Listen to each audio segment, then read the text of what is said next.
Praise లో హల్లెలూయ. ప్రభువైన క్రీస్తు నామంలో ప్రియ సహోదరి సహోదరులకు నా హృదయపూర్వక వందనాలు.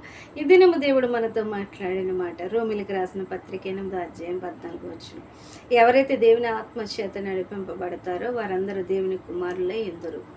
ప్రియ సహోదరి సహోదరులారా, దేవుని ఆత్మచేత నడిపింపబడుట అంటే మనము దేవుని వాక్యానికి లోబడి ఉండుట. అనేక మార్లు దేవుడు పరిశుద్ధాత్మ ద్వారా, దేవుని వాక్యం ద్వారా దేవుడు మనతో మాట్లాడతాడు.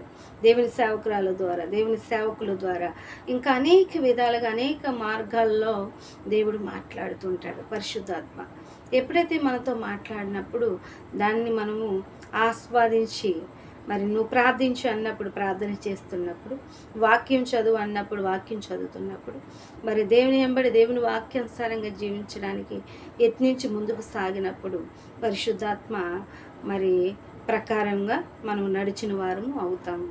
మరి దేవుని ఆత్మచేత ఎవరైతే నడిపింపబడతారో వారు దేవునికి సమీపంగా ఆయన కుమారులుగా దేవుడు ఉన్నతమైన మహిమను మనకు ఇవ్వబోచున్నాడు.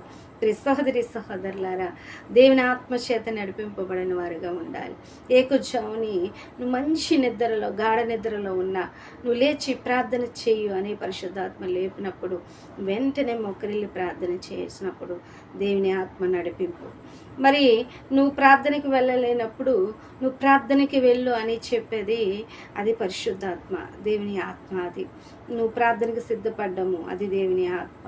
నువ్వు వాక్యాన్ని చదవడం, వాక్యానుసారంగా జీవించడం అది దేవుని ఆత్మ. అందుకంటున్నాడు దేవుని ఆత్మ చేత ఎవరు నడిపింపబడతారు వారు దేవుని కుమారులుగా మరి కుమార్తెలుగా ఉంటారని పరిశుద్ధాత్మ దేవుడు మాట్లాడుచున్నాడు.